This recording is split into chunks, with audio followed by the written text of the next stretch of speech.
Welcome to all of you. स्वागत है आप सभी लोगों का हमारे चैनल स्टडी पॉइंट 95 में। देखिए हम लोग समसामयिक घटना चक्र की इस बुक को जो है इस पीडीएफ को जो है कंप्लीट कर रहे थे।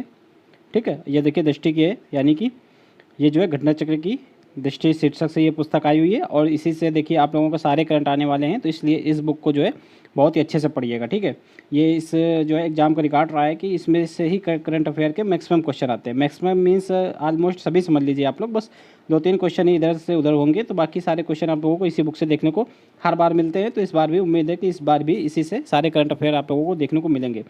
बस आप लोगों को ये पुस्तक जो है बहुत ही अच्छे तरीके से पढ़ना है। कम से कम आप लोग एक एक वीडियो 2-2 या 3-3 बार जरूर देख लीजिए, ताकि आप लोगों के एक भी करंट अफेयर जो है छूटे ना। ठीक है, करंट अफेयर देखिए ही एक ऐसा सब्जेक्ट है जो आप लोगों को औरों से लीड दिलवाएगा। वैसे तो देखिए सब्जेक्ट जो है सबके ऑलमोस्ट 19-20 सबके एक ही तरह तैयार होते हैं, पर जो करंट अफेयर में जो अच्छा कर लेगा उसी को आप फाइनल जो है मेरिट में उसका ही नाम देखने को मिलेगा। क्योंकि करंट अफेयर का ही बहुत ही ज़्यादा इसमें करंट अफेयर देखिए पूछा जाता है यूपी पीसीएस में। करीब 32 से लेकर 35 क्वेश्चन तक, कभी कभी तो 40 भी देखने को मिल जाते हैं। ठीक है, 150 में से इतने क्वेश्चन आप लोगों को देखने को मिलते हैं, तो मैक्सिमम क्वेश्चन आप लोगों के जो है इसी बुक से आते हैं। तो आप इसको ज़रूर 2 से 3 बार जरूर कर लीजिएगा। देखिए राष्ट्रीय परिदृश्य हम लोग देख रहे थे, इसमें हम लोगों ने 3 वीडियो देख लिया है। 3 वीडियो में 30 पेज तक इसमें कवर कर लिए हैं। ठीक है, आज यहाँ पे हम लोग 32 नंबर पेज से स्टार्ट करना है और देखिए ये टॉपिक यहाँ से आज स्टार्ट करना है। तो आप लोग चैनल को सब्सक्राइब कर लीजिए और वीडियो को भी लाइक कर दीजिए। अगर वीडियो आप लोगों को अच्छा लगे तो वीडियो को जरूर लाइक कीजिएगा और चैनल को सब्सक्राइब कर लीजिए, क्योंकि ये पूरी पीडीएफ, इस बुक की पूरी पीडीएफ आप लोगों को यहीं पे पढ़ाई जाएगी। तो इसलिए आप लोग चैनल को भी सब्सक्राइब कर लीजिए, बेल आइकन भी दबा लीजिए। ठीक है, चलिए स्टार्ट करते हैं बिना किसी देरी के साथ। देखिए पहला टॉपिक है आज का कि पूर्वोत्तर क्षेत्र जिला सतत विकास लक्ष्य सूचकांक और डैशबोर्ड 2021-2022। ठीक है, इससे पहले के टॉपिक हम लोगों ने देख रखे हैं। अगर आप लोगों ने नहीं देख रखे हैं तो आप लोग हमारे चैनल पे आकर के इसकी प्लेलिस्ट बना दी गई है, तो वहाँ से आप लोग इस बुक को जो है शुरू से लेकर पूरा यहाँ तक देख सकते हैं आज। ठीक है, आज ये चौथा वीडियो है। तो देखिए ये कार्यक्रम है, देखिए ये सूचकांक है। तो देखिए 26 अगस्त 2021 को नीति आयोग और पूर्वोत्तर क्षेत्र विकास मंत्रालय ने सतत विकास लक्ष्यों को स्थानीय बनाने की दिशा में पूर्वोत्तर क्षेत्र सतत विकास लक्ष्य सूचकांक और डैशबोर्ड यानी कि बेसलाइन रिपोर्ट 2020-21 के पहले संस्करण को जारी किया है। ये जो एसडीजी इंडेक्स होते हैं, ये देखिए नेशनल लेवल पे, ठीक है, राष्ट्रीय लेवल पे जो नीति आयोग निकालता है उसको, और ये पूर्वोत्तर क्षेत्र के लिए भी नीति आयोग ने अब अलग से जो है एसडीजी इंडेक्स को निकालने का फैसला किया है। तो ये इसका ये प्रथम संस्करण है और ये अंतर्राष्ट्रीय लेवल पर भी ये नीति जो है एसडीजी इंडेक्स निकाला जाता है अंतर्राष्ट्रीय लेवल पर भी। तो ये राष्ट्रीय लेवल पर देख लीजिए और ये पूर्वोत्तर क्षेत्र के लिए है। तो इसके पहले संस्करण का को अभी हाल ही में इसको जारी किया गया है। ठीक है, और NERDSDEGI देखिए इसी का फुल फॉर्म है ये। ठीक है, पूर्वोत्तर क्षेत्र जिला सतत विकास लक्ष्य सूचकांक यानी कि north east regional development sustainable development goal index. ठीक है, तो ये और डैशबोर्ड सतत जो है संयुक्त राष्ट्र संघ कार्यक्रम यानी कि UNDP, नीति आयोग और पूर्वोत्तर क्षेत्र विकास मंत्रालय द्वारा एक अपनी तरह का यह पहला संयुक्त प्रयास है। यह सूचकांक नीति आयोग के SDG इंडिया इंडेक्स पर आधारित है। ठीक है, और SDG जो है प्राप्त करने की दिशा में क्षेत्र और उसके जिलों की सामाजिक, आर्थिक और पर्यावरणीय स्थिति पर अंतर्दृष्टि प्रदान करता है। इसमें देखिए जिलों वाइज भी रैंकिंग इसमें दी गई है, पूर्वोत्तर क्षेत्र के जितने भी जिले हैं। तो देख लीजिए इस डैशबोर्ड में क्या है कि इसमें जो है पूर्वोत्तर के 8 राज्य हैं, जो कौन कौन से, अरुणाचल प्रदेश, असम, मणिपुर, मेघालय, मिजोरम, नागालैंड, सिक्किम और त्रिपुरा। ठीक है, इनके जितने भी ज़िले हैं, इनके सभी ज़िलों में प्रगति को उन 84 संकेतों के आधार पर मापा गया है जो सांख्यिकी एवं कार्यक्रम क्रियान्वयन मंत्रालय के राष्ट्रीय संकेतक फ्रेमवर्क से संबद्ध है। ठीक है, ये 84 संकेतक 15 वैश्विक लक्ष्यों को शामिल किया गया है इन 84 संकेतकों में। ठीक है, देखिए वैश्विक लक्ष्य एसडीजी में कितने हैं, 17 है, पर उन 17 में से 15 को इस इंडेक्स में शामिल किया गया है। यही इसमें कहना चाह रहा है ये पॉइंट। ठीक है, प्रत्येक जिला हेतु NERSDG इंडेक्स HDR 15 सतत विकास लक्ष्यों के आधार पर स्कोर की गणना करता है। ठीक है, SDG 14 और 17 को इससे बाहर रखा गया है, बाकी सारे इसमें शामिल है। प्रत्येक जिले के प्रदर्शन को 0 से 100 के पैमाने पर मापा जाता है। यदि किसी जिले ने 100 अंक प्राप्त किए हैं तो इसका अर्थ यह है कि उस जिले ने वर्ष 2030 हेतु निर्धारित लक्ष्यों को प्राप्त कर लिया है। ठीक है, आप जैसा कि आप लोगों को पता होगा कि जो वैश्विक लेवल पे एसडीजी हैं, वो एसडीजी जो 17 है, उन गोलों को 2030 तक अचीव करना है। ठीक है, उनका टारगेट 2030 तक है। अब इसमें ये कहा जा रहा है कि अगर किसी ज़िले ने 100 अंक प्राप्त कर लिए, इसका मतलब जो टारगेट 2030 में अचीव करना है उसने आज ही के दिन उसने अचीव कर लिया है। ठीक है, नेक्स्ट है सूचकांक में 75.87 अंक के साथ पूर्वी सिक्किम जिला।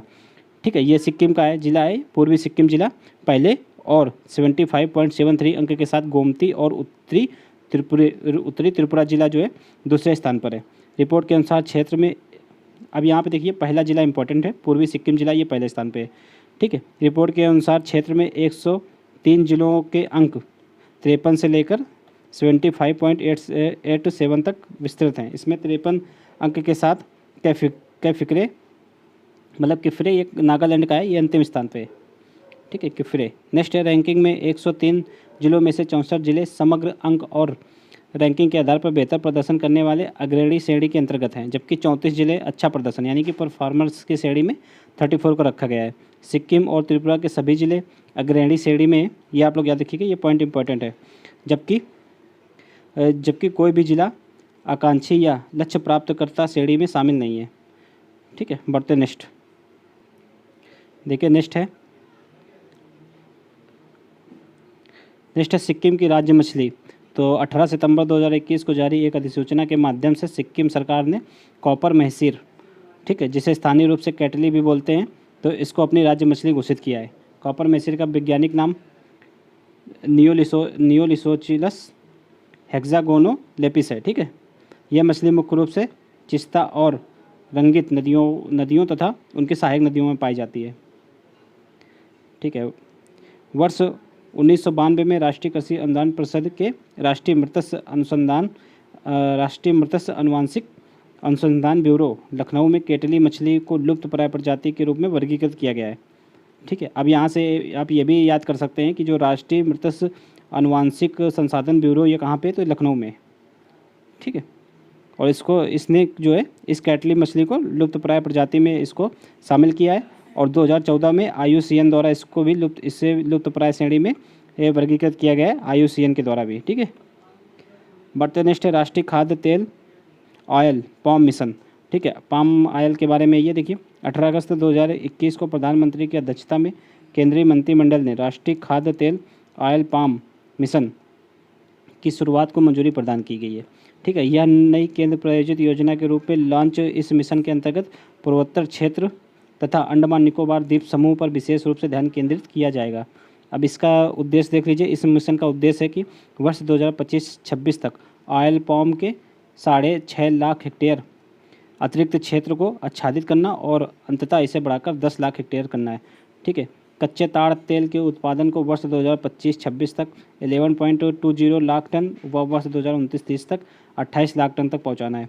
उल्लेखनीय है कि तिल उत्पादन वर्ष 2014-15 में 275 लाख टन से बढ़कर जो है 2020-21 में 365.65 लाख टन पहुंच गया है। इस योजना के लिए 11,040 करोड़ रुपए के वित्तीय परिव्यय निर्धारित किया गया है, और कुल परिव्यय में से 8,844 करोड़ रुपए केंद्र सरकार वहन करेगी, जबकि 2,196 करोड़ रुपए राज्य सरकार द्वारा वहन किया जाएगा। जलियांवाला बाग शताब्दी स्मारक पार्क देख लीजिए। जलियांवाला बाग राष्ट्रीय स्मारक अधिनियम 1951 के माध्यम से जलियांवाला बाग को एक राष्ट्रीय स्मारक घोषित किया गया है। इस स्मारक का प्रबंधन जलियांवाला बाग राष्ट्रीय स्मारक ट्रस्ट द्वारा किया जाता है। देश में 13 अप्रैल 2019 से 13 अप्रैल 2020 तक जलियांवाला बाग हत्याकांड के शताब्दी समारोह का आयोजन किया जाएगा। ठीक है, जैसा कि आप लोगों को पता होगा कि जलियांवाला हत्याकांड जो है 13 अप्रैल 1919 को हुआ था। ठीक है, तो इसका ये शताब्दी यानी कि इसके 100 वर्ष हो रहे हैं, इसलिए जो है इस शताब्दी समारोह का आयोजन जो है 1 वर्ष तक चलेगा। स्मरणीय तथ्य देख लीजिए, 14 अगस्त 2021 को पंजाब के तत्कालीन मुख्यमंत्री कैप्टन अरविंदर सिंह ने जलियांवाला बाग शताब्दी स्मारक पार्क का उद्घाटन किया। ठीक है, ज्ञातव्य है कि 25 जनवरी 2021 को अमरिंदर सिंह द्वारा वर्चुअल माध्यम से जलियांवाला बाग शताब्दी स्मारक पार्क की आधारशिला रखी गई थी। इस पार्क की स्थापना पंजाब के अमृतसर जिले में रंजीत एवेन्यू स्थित अमृत आनंद पार्क में की गई है। ठीक है, मुख्यमंत्री ने गुरु नानक देव विश्वविद्यालय में जलियांवाला बाग पीठ की स्थापना की घोषणा भी की है, और यह पार्क जो है 4,490 वर्ग मीटर से भी अधिक क्षेत्र में निर्मित है। इस शताब्दी स्मारक के तहत सफ़ेद संगमरमर के 5 स्तंभों का निर्माण किया गया है। जलियांवाला बाग राष्ट्रीय स्मारक अधिनियम 1951 के माध्यम से जलियांवाले बाग को एक राष्ट्रीय स्मारक घोषित किया गया है। ठीक है। बढ़ते नेक्स्ट है प्रधानमंत्री उज्ज्वला योजना 2.0।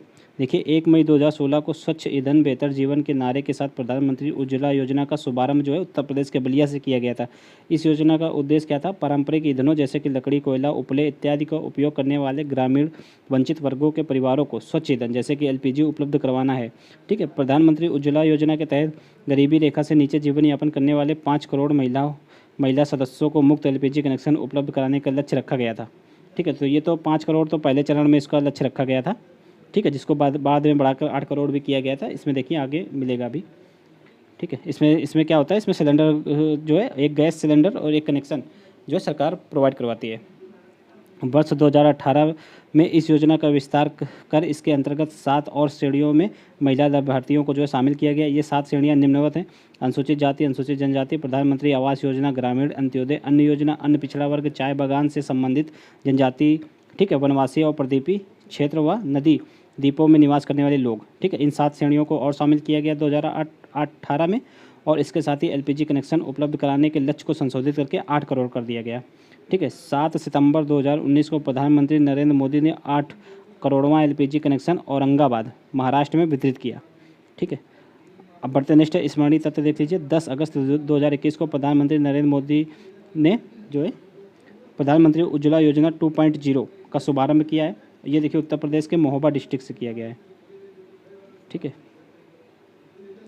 इसका शुभारंभ महोबा जिले से किया गया है। वित्तीय वर्ष 2021-22 के केंद्रीय बजट में पीएमयूवाई योजना के तहत 1 करोड़ अतिरिक्त एलपीजी कनेक्शन वितरित करने की घोषणा की गई है। ये अतिरिक्त 1 करोड़ एलपीजी कनेक्शन प्रधानमंत्री उज्ज्वला योजना 2.0 के तहत प्रदान किए जाएंगे। यानी कि पहले 8 करोड़ तो है पहले फेज़ में दे दिए गए, और उज्ज्वला 2.0 में 1 करोड़, यानी कि अब टोटल 9 करोड़ कनेक्शन हो जाएंगे।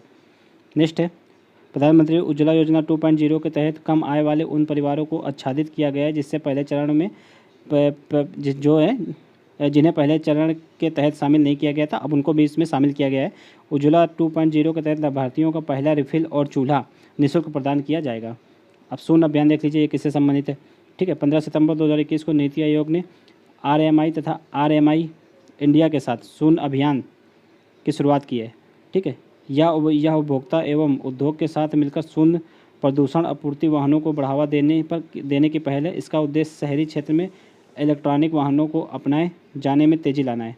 ठीक है। यानी कि शून्य अभियान ये है कि मतलब जो कार्बन है वो शून्य उत्सर्जित हो। ठीक है। जितने भी व्हीकल चलते हैं उनसे शून्य कार्बन उत्सर्जित हो, इसके लिए इलेक्ट्रॉनिक वाहनों को बढ़ावा देने के लिए इस अभियान की शुरुआत की गई है। ठीक है। नेक्स्ट देख लीजिए, लद्दाख में केंद्रीय विश्वविद्यालय की स्थापना। जम्मू कश्मीर पुनर्गठन अधिनियम 2019 के अंतर्गत जम्मू कश्मीर राज्य में 2 नए केंद्र शासित प्रदेशों यथा जम्मू कश्मीर और लद्दाख का विभाजन के फलस्वरूप लद्दाख में एक भी केंद्रीय विश्वविद्यालय नहीं रह गया था, जबकि जम्मू कश्मीर में वर्तमान में जम्मू केंद्रीय विश्वविद्यालय तथा कश्मीर केंद्रीय विश्वविद्यालय स्थित हैं। ठीक है। देखिए जब ये जम्मू कश्मीर और लद्दाख, जो जम्मू कश्मीर में ही लद्दाख जब आता था 2019 से पहले, तो यहाँ पर 2 विश्वविद्यालय थे, जम्मू केंद्रीय विश्वविद्यालय और कश्मीर केंद्रीय विश्वविद्यालय। फिर ये दोनों केंद्र शासित प्रदेश बना दिए गए और लद्दाख को अलग कर दिया गया, तो इससे लद्दाख में भी एक भी मतलब विश्वविद्यालय नहीं बचा। तो इसलिए लद्दाख में विश्वविद्यालय बनाने के लिए जो है केंद्र सरकार ने मंजूरी दी है। 5 अगस्त 2021 को लोकसभा द्वारा केंद्रीय विश्वविद्यालय संशोधन विधेयक 2021 पारित कर दिया गया है, और 6 अगस्त 2021 को यह विधेयक राज्यसभा से भी पारित कर दिया गया। 12 अगस्त 2021 को राष्ट्रपति ने मंजूरी के पश्चात इस विधेयक ने अधिनियम का रूप ले लिया है। इस अधिनियम के माध्यम से केंद्रीय विश्वविद्यालय अधिनियम 2009 में संशोधन किया गया है। ये इंपॉर्टेंट है, केंद्रीय विश्वविद्यालय अधिनियम 2009 में संशोधन हुआ है। ठीक है। केंद्रीय विश्वविद्यालय अधिनियम 2021 के अंतर्गत केंद्र शासित प्रदेश लद्दाख में एक केंद्रीय विश्वविद्यालय की स्थापना का प्रावधान किया गया है। अब ये इंपॉर्टेंट इसलिए है क्योंकि इसी तरह का एक अभी क्वेश्चन बन चुका है, शायद 2020 में बना था कि जो नई राष्ट्रीय शिक्षा नीति लागू हुई है वो किस अधिनियम में संशोधन किया गया है। तो उसने पहले वाले अधिनियम में जिसमें संशोधन किया गया था उसका ईयर पूछा था, इसलिए आप लोग ऐसे इनको भी पॉइंट को नोट करते चलिए, क्या पता यहाँ से भी क्वेश्चन बन जाए। ठीक है। इस विश्वविद्यालय का नाम क्या होगा? तो सिंधु केंद्रीय विश्वविद्यालय होगा, और यह देश का पहला ऐसा केंद्रीय विश्वविद्यालय है जिसका नाम किसी नदी यानी कि सिंधु नदी के नाम पर रखा गया है। 2 चरणों में 7 वर्षों के लिए जो है 750 करोड़ रुपए के बजटीय प्रावधान के साथ इस विश्वविद्यालय के बुनियादी ढांचे की स्थापना की जाएगी। यह भी इस विश्वविद्यालय का अधिकार क्षेत्र जो है लेह और कारगिल सहित पूरा लद्दाख क्षेत्र होगा। ठीक है। नेक्स्ट है एकीकृत बहुउद्देशीय अवसंरचना विकास निगम। देख लीजिए 22 जुलाई 2021 को केंद्रीय मंत्रिमंडल ने लद्दाख में एक एकीकृत बहुउद्देशीय अवसंरचना विकास निगम की स्थापना की मंजूरी प्रदान की है। ठीक है, यह लद्दाख में अवसंरचना विकास के लिए मुख्य निर्माण एजेंसी होगी और यह निगम लद्दाख में पर्यटन एवं परिवहन उद्योग के विकास के लिए आधारभूत ढांचे के निर्माण के साथ ही स्थानीय उत्पादों एवं हस्तशिल्प उद्योगों को प्रोत्साहन के लिए एक विपणन सुविधाओं का भी विकास एवं विस्तार करने में महत्वपूर्ण भूमिका निभाएगा। इस निगम की स्थापना से जो है लद्दाख का एकीकृत एवं समावेशी विकास सुनिश्चित होगा। बढ़ते नेक्स्ट देख लीजिए, उमलिंग ला दर्रा विश्व की सबसे ऊंची मोटर योग्य सड़क जो है यहीं पे बनाई जा रही है। अभी तक विश्व में सबसे ऊंची जो है मोटर योग्य सड़क का रिकॉर्ड जो है बोलिविया देश के पास था। ठीक है, गिनीज वर्ल्ड रिकॉर्ड्स के अनुसार फेयरबैंक्स अलास्का से सेंटियागो तक और फिर यहाँ से पूर्व की ओर ब्यूनस आयर्स तक तथा ब्राजीलिया में समाप्त होने वाली पैन अमेरिकन हाईवे विश्व की सबसे लंबी मोटर योग्य सड़क थी, जिसकी ऊंचाई 24,140 किलोमीटर थी। ठीक है, जिसकी लंबाई, तो ये देखिए अभी तक जो है सबसे ऊंची ये पैन अमेरिकन हाईवे था, अब जो कि बोलिविया से होकर गुजरता था। अब ये उमलिंग ला दर्रे पे जो सड़क बन रही है वो सबसे ऊंची हो जाएगी। देखिए इसकी ऊंचाई कितनी है। 4 अगस्त 2021 को जारी एक प्रेस विज्ञप्ति के अनुसार बीआरओ यानी कि बॉर्डर रोड ऑर्गेनाइजेशन ने पूर्वी लद्दाख के उमलिंग ला दर्रा पर मोटर वाहन संचालन योग्य सड़क का निर्माण कर विश्व में नया कीर्तिमान स्थापित किया है। 9,300 फीट की ऊंचाई पर यह जो है विश्व की सबसे ऊंची मोटर योग्य सड़क है। 9,300 फीट की ऊंचाई पर यह सड़क जो है बनाई जा रही है। ठीक है, इस सड़क का निर्माण कार्य वर्ष 2017 में प्रारंभ हुआ था और इस सड़क का निर्माण जो है हिमांक प्रोजेक्ट के तहत किया जा रहा है और 52 किलोमीटर लंबी यह डामरीकृत रोड है और उमलिंग ला टॉप से होकर गुजरने वाली यह सड़क जो है लद्दाख के चिशुमले एवं देमचोक गांवों को आपस में जोड़ेगी। ठीक है, तो ये लद्दाख में स्थित है और यह सड़क माउंट एवरेस्ट के आधार शिविरों से भी ऊंचे स्थान पर निर्मित की जा रही है, क्योंकि माउंट एवरेस्ट के जो 2 आधार शिविर है, एक दक्षिण आधार शिविर है वो नेपाल में है, ये 17,598 फीट की ऊंचाई पर है और जबकि तिब्बत स्थित उत्तरी आधार शिविर जो है 16,900 फीट की ऊंचाई पर है। जबकि ये रोड का कितनी ऊंचाई पर बनाई जा रही है, तो ये 19,300 फीट की ऊंचाई पर ये रोड बनाई जा रही है। ठीक है, बढ़ते नेक्स्ट है 17,700 फीट की ऊंचाई पर स्थित सियाचिन ग्लेशियर से भी अधिक ऊंचाई पर यह सड़क निर्मित की जा रही है। प्रोजेक्ट हिमांक देख लीजिए क्या है, जिसके तहत यह सड़क बन रही है। तो लद्दाख में सड़क अवसंरचना के विकास के लिए अगस्त 1985 में प्रोजेक्ट हिमांक को बीआरओ द्वारा शुरू किया गया था। बॉर्डर रोड ऑर्गेनाइजेशन के द्वारा इसको लॉन्च किया गया था। इस प्रोजेक्ट को द माउंटेन टेमर्स के नाम से भी जाना जाता है। हिमांक प्रोजेक्ट के तहत बीआरओ वास्तविक नियंत्रण रेखा के साथ लद्दाख में सड़कों एवं बुनियादी ढांचों के निर्माण एवं रखरखाव के लिए जिम्मेदार है। ठीक है, जिसमें खारदुंगला, तंगलांगला, चांगला दर्रे में विश्व के कुछ अत्यधिक ऊंची मोटर योग्य सड़कें शामिल हैं। तो ये सारी इन दर्रों में सड़कें बनाई जा रही हैं। नेक्स्ट है लद्दाख द्वारा राज्य पशु एवं राज्य पक्षी घोषित किया गया है। ठीक है, जैसा कि पता है आप लोगों को, जब जो है जम्मू कश्मीर अलग हो गया लद्दाख से, तो लद्दाख का कोई भी जो है राज्य पशु एवं राज्य पक्षी नहीं बचा था, तो उसने अभी घोषित किया है। तो देख लीजिए राज्य पशु जो है हिम तेंदुआ को घोषित किया है और राज्य की पक्षी जो है काली गर्दन वाली सारस को घोषित किया है। ठीक है, लद्दाख ने। उल्लेखनीय है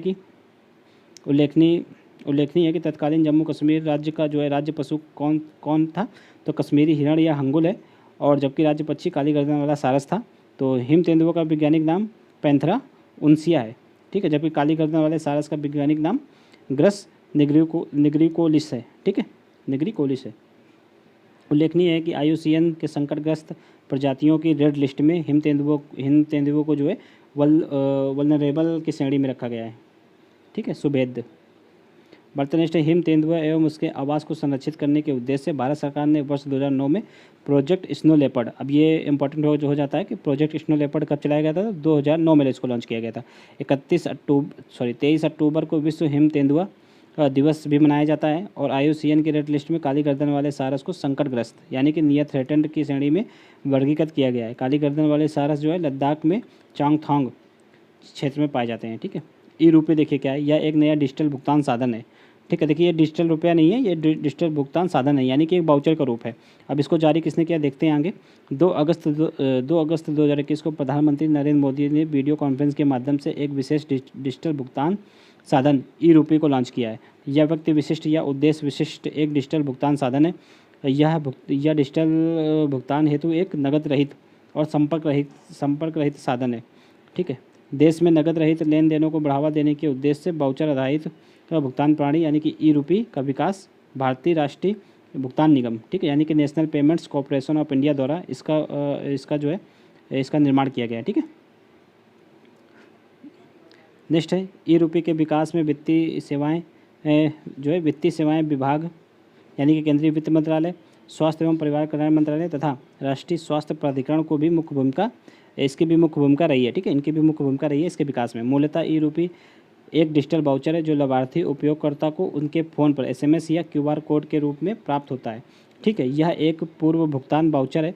ये देखिए ये इस प्रकार का वाउचर है कि मान लीजिए अगर सरकार जैसे कि यूरिया में सब्सिडी देती है, तो अगर जैसे कि मान लीजिए वो खाद में सब्सिडी बंद करती है, तो उसको जो है किसान को एक वाउचर दे देगी। ठीक है। यानी कि जब किसान को QR दे देगी या फिर वाउचर दे देगी। अब QR जब कभी भी किसान यूरिया लेने जाएगा तो उस QR कोड को जो है दुकानदार को स्कैन करवा देगा, इससे उसको सब्सिडी में छूट मिल जाएगी। ठीक है। यानी कि एक तरीके से उसको सब्सिडी मिल जाएगी। अब इससे होगा क्या कि जो कालाबाजारी होती है सब्सिडी के मामले में यूरिया वगैरह में, तो उससे इसमें रोक लगेगी। ठीक है। तो इससे ये तो एक उदाहरण हो गया। इस तरह के बहुत ही मतलब हर क्षेत्र में इस पहल को लागू करने का पूरा प्रयास किया जाएगा। ठीक है। डिजिटल QR कोड या SMS के रूप में प्राप्त एक ई वाउचर के माध्यम से किसी सेवा प्रदाता को भुगतान किया जा सकता है। ठीक है। उसको स्कैन करा करके उसको भुगतान किया जा सकता है। यह भुगतान साधन उपयोगकर्ता को कार्ड या डिजिटल भुगतान ऐप या इंटरनेट बैंकिंग के बिना ही सेवा प्रदाता को भुगतान करने में सक्षम बनाता है। ठीक है।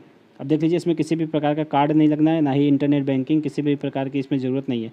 ई रुपये के उपयोग हेतु किसी लाभार्थी का बैंक खाता होना भी अनिवार्य नहीं है, क्योंकि वो तो एक वाउचर के रूप में मिलेगा। ठीक है। तो वो वाउचर जैसे अभी ट्रांसफ़र करते हैं वैसे जो है एक मोबाइल से दूसरे मोबाइल में इसको ट्रांसफ़र किया जा सकता है। ठीक है। यह एक ऐसी विशेषता है जो इसे अन्य डिजिटल भुगतान माध्यमों से अलग करती है। ई रुपये कल्याणकारी सेवाओं की आपूर्ति सुनिश्चित करने की दिशा में एक क्रांतिकारी पहल है।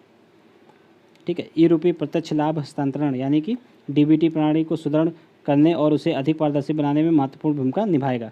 ठीक है। इसके द्वारा एक आसान 2 चरणों वाली प्रक्रिया के माध्यम से संपर्क रहित भुगतान सुनिश्चित होगा, जिससे व्यक्तिगत जानकारी भी साझा करने की आवश्यकता नहीं होगी। ऐसे उपयोगकर्ता जिनके पास स्मार्टफोन नहीं है वे भी ई रुपये का उपयोग कर सकेंगे। ठीक है।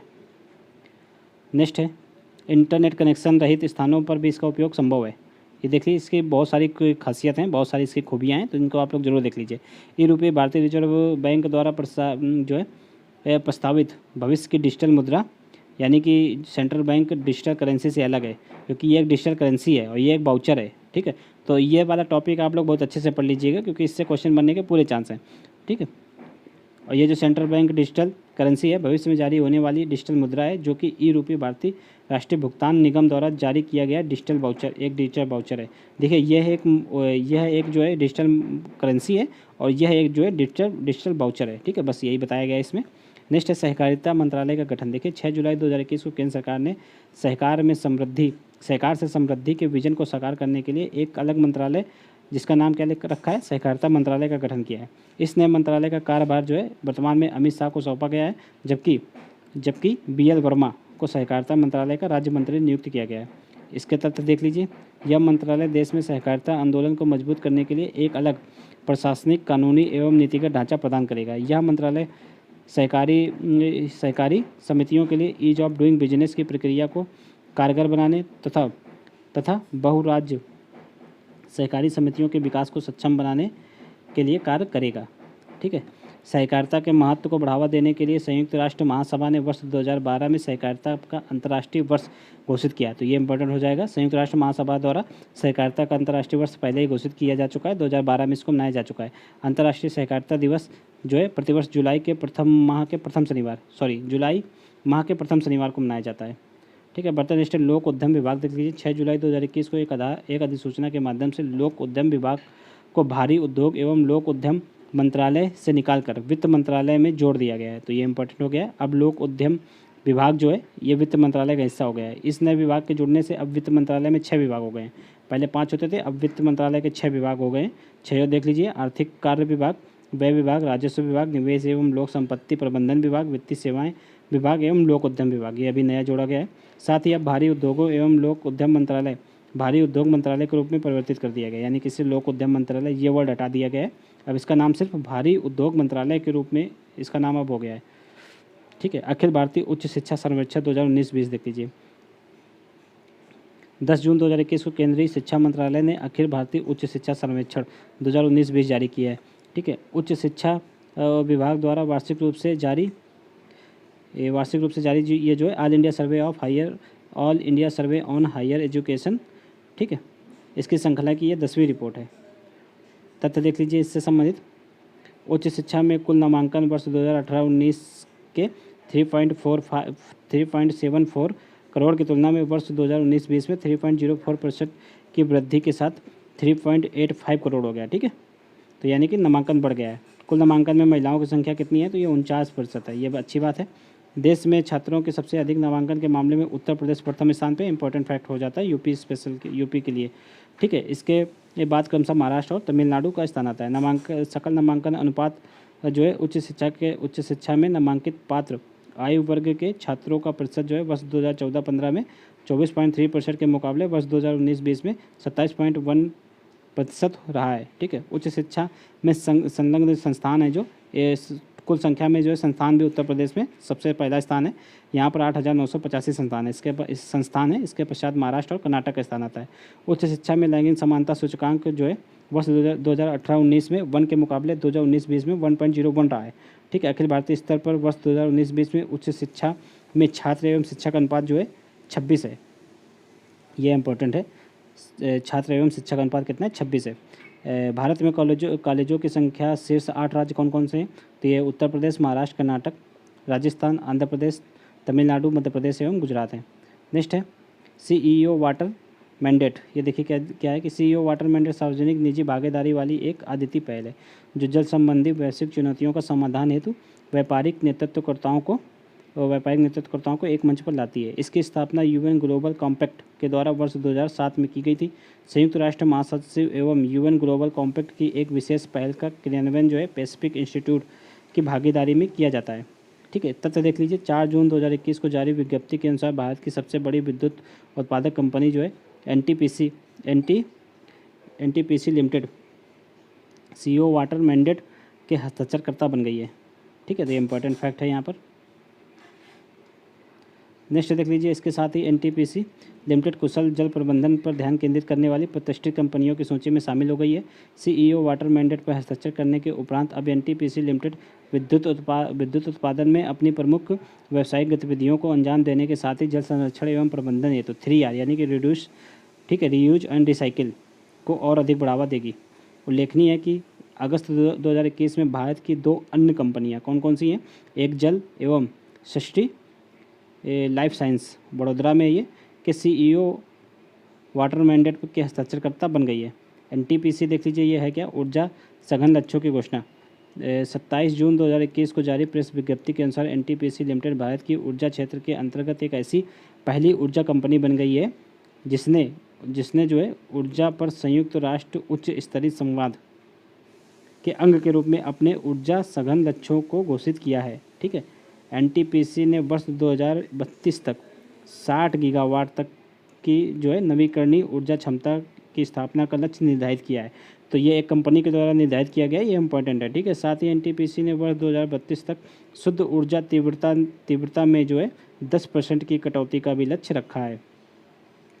बाद में सबसे बड़ा सौर पार्क देख लीजिए कहाँ पे बना है। 12 जुलाई 2021 को नवीन एवं नवीकरणीय ऊर्जा मंत्रालय ने NTPC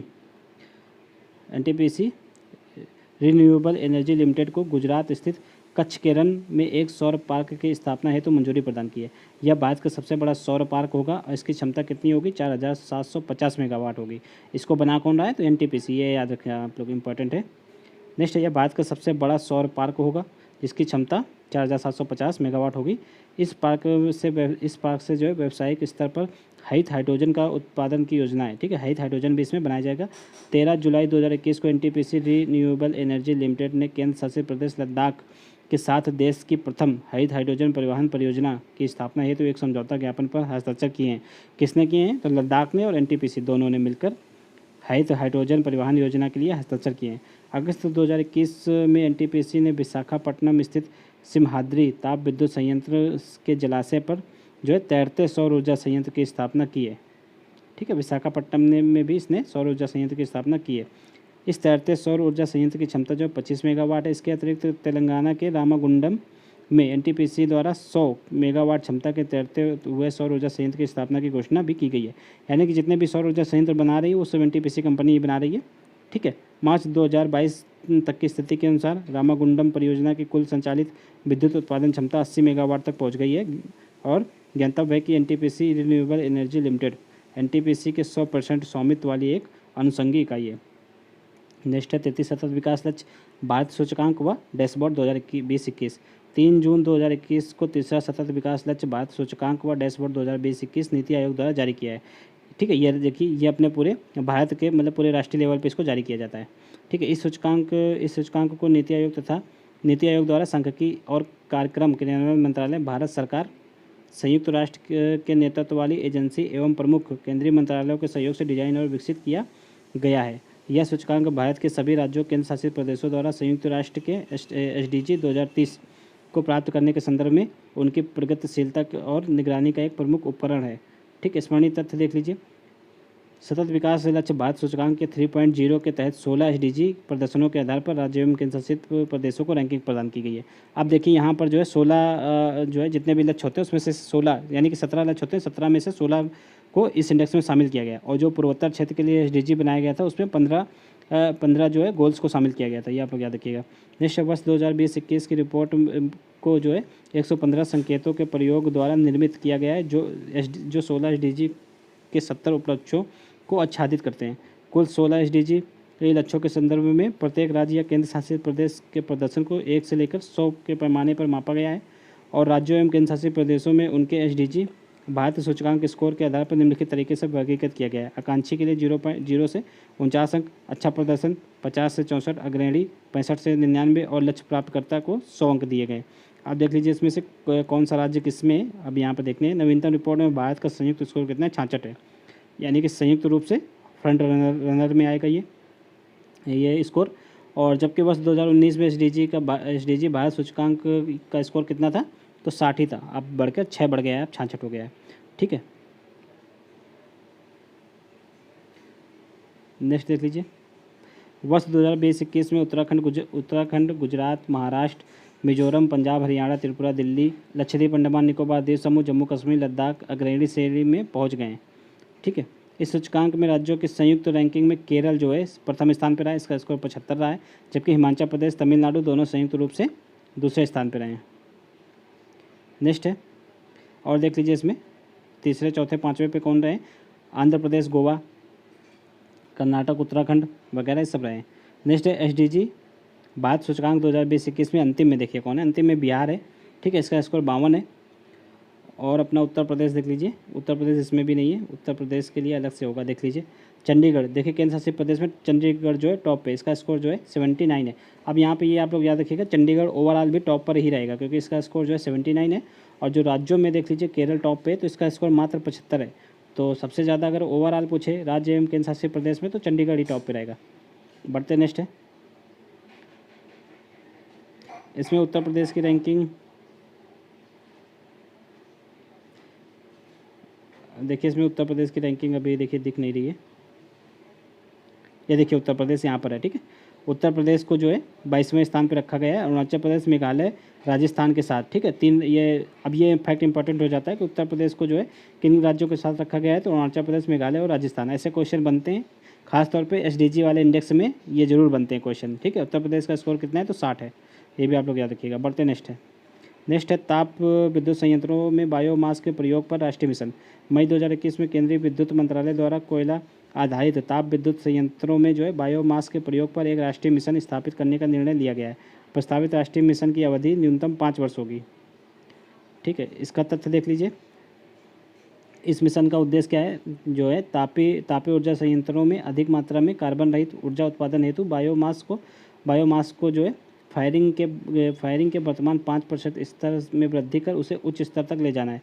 बायोमास पैलेट तथा कृषि अवशेषों की आपूर्ति श्रृंखला की बाधाओं को दूर करना तथा विद्युत संयंत्रों तक उनके परिवहन को जो है सुगम बनाना है। बायोमास को फायरिंग के संबंध में नियामक मुद्दों पर विचार करना है। इस मिशन के अंतर्गत विद्युत मंत्रालय के सचिव की अध्यक्षता में एक संचालन समिति की परिकल्पना की गई है, जिसमें नवीन एवं नवीकरणीय ऊर्जा, पेट्रोलियम, प्राकृतिक गैस मंत्रालय भी प्रतिनिधियों सहित सभी हित धारक शामिल होंगे। ठीक है। बायोमास को फायरिंग देखिए क्या है ये, किसी बॉयलर के भीतर प्राकृतिक गैस तथा कोयले जैसे अन्य ईंधनों का उपयोग बायोमास पदार्थ के सम्मिश्रण तथा दहन को बायोमास को फायरिंग कहते हैं। ठीक है। यूएनएफसीसी ने कोयला आधारित ऊर्जा संयंत्रों से कार्बन उत्सर्जन को कम करने के संदर्भ में बायोमास को फायरिंग के एक कार्बन रहित प्रौद्योगिकी के रूप में इसको मान्यता दी है। ठीक है। आज़ादी का अमृत महोत्सव देख लीजिए, इंडिया @75। आज़ादी का अमृत महोत्सव भारत की स्वतंत्रता के जो 75वीं वर्षगांठ मनाने के लिए भारत सरकार द्वारा आयोजित कार्यक्रमों की एक श्रृंखला है। यह महोत्सव जो है जन भागीदारी की विचारधारा के साथ जन उत्सव के रूप में मनाया जाएगा। यह कार्यक्रम पूरे देश में राज्य तथा केंद्र शासित प्रदेशों की सरकारों द्वारा आयोजित किया जाएगा। ठीक है। यह देश के बाहर तथा भारत के राजदूतों में भी इसका जो है आयोजन होगा, मतलब दूतावासों में। ठीक है। इस भारत के दूतावासों में, विदेशों में भी इसका आयोजन होगा। नेक्स्ट है, इसके तथ्य देख लीजिए। आज़ादी का अमृत महोत्सव भारत की स्वतंत्रता की 75वीं वर्षगांठ मनाने के लिए भारत सरकार द्वारा आयोजित कार्यक्रमों की एक श्रृंखला है। ठीक है। भारत की स्वतंत्रता की जो 75वीं वर्षगांठ के 75 सप्ताह पूर्व 12 मार्च 2021 को प्रधानमंत्री नरेंद्र मोदी द्वारा साबरमती आश्रम अहमदाबाद से इस महोत्सव को लॉन्च किया गया था। ठीक है। यह पहल जो है 15 अगस्त 2023 तक जारी रहेगी। इसकी डेडलाइन देख लीजिए, ये इंपॉर्टेंट है। आज़ादी के अमृत महोत्सव इंडिया @75 पर आयोजित होने वाले कार्यक्रम के बारे में नीतियाँ एवं योजनाओं को तैयार करने हेतु केंद्रीय गृह मंत्री की अध्यक्षता में जो है राष्ट्रीय क्रियान्वयन समिति का गठन किया गया है। आज़ादी के अमृत महोत्सव मनाने हेतु सुझाव एवं नीतिगत दिशा निर्देश देने के लिए प्रधानमंत्री नरेंद्र मोदी की अध्यक्षता में जो है 259 सदस्यीय एक समिति का गठन किया गया है। आज़ादी का अमृत महोत्सव को मनाने के लिए केंद्रीय सांस्कृतिक मंत्रालय सहयोगी की भूमिका में रहेगी। आज़ादी के अमृत महोत्सव का उद्देश्य निम्नलिखित है। इसके जरिए आज़ादी से जुड़े अनेक नाम जो इतिहास के पन्नों में दबे हैं, ठीक है, अनसंग हीरोज़ जो हैं, उनको सामने लाना है। 1857 से 1947 के मध्य चले स्वतंत्रता संग्राम की जानकारी देशवासियों तथा युवा पीढ़ी को देना है। इस कार्यक्रम के माध्यम से विश्व के सामने 75 वर्षों की उपलब्धियों का प्रदर्शन करना और अगले 25 वर्षों के लिए देश के संकल्प के रूप में रूपरेखा भी तैयार करना है। ठीक है। भारत की स्वतंत्रता की 75वीं वर्षगांठ के उत्सव के लिए निम्न 5 स्तंभ निर्धारित किए गए हैं। स्वतंत्रता संग्राम, 75 वर्ष पर विचार, 75 वर्ष पर उपलब्धियाँ, 75 वर्ष पर कार्य, 75 वर्ष पर संकल्प। युवा प्रधानमंत्री योजना देख लीजिए क्या है। 23 मई 2021 को उच्च शिक्षा विभाग द्वारा 30 वर्ष से कम आयु के युवा तथा नवोदित लेखकों को प्रशिक्षित करने के लिए युवा प्रधानमंत्री योजना को लॉन्च किया गया है। यह योजना के संदर्भ में युवा का पूर्ण नाम क्या है, तो young upcoming and versatile authors है। ठीक है। युवा योजना इंडिया @75 परियोजना का ही एक अंग है। ठीक है। बढ़ते नेक्स्ट देख लीजिए। अब यहाँ से ये राष्ट्रीय परिदृश्य खत्म हो गया है। अब जो भी मतलब वन लाइनर टाइप के फैक्ट हैं इनको भी देख लेते हैं। इसी के साथ, इसी पेज के साथ जो है राष्ट्रीय परिदृश्य खत्म हो जाएगा। देखिए, अगर आप लोगों को वीडियो अच्छा लग रहा है तो वीडियो को आप लोग जरूर लाइक कीजिए, चैनल को भी सब्सक्राइब कर लीजिए, बेल आइकन दबा लीजिए, ताकि इस सीरीज़ के सारे वीडियो के नोटिफिकेशन आप लोगों को आसानी से मिल सके। ठीक है। चलिए स्टार्ट करते हैं। इस पेज का देख लीजिए, वन लाइनर टाइप के हैं। तो इसका पहला है, थोड़ा जूम कर लेते हैं।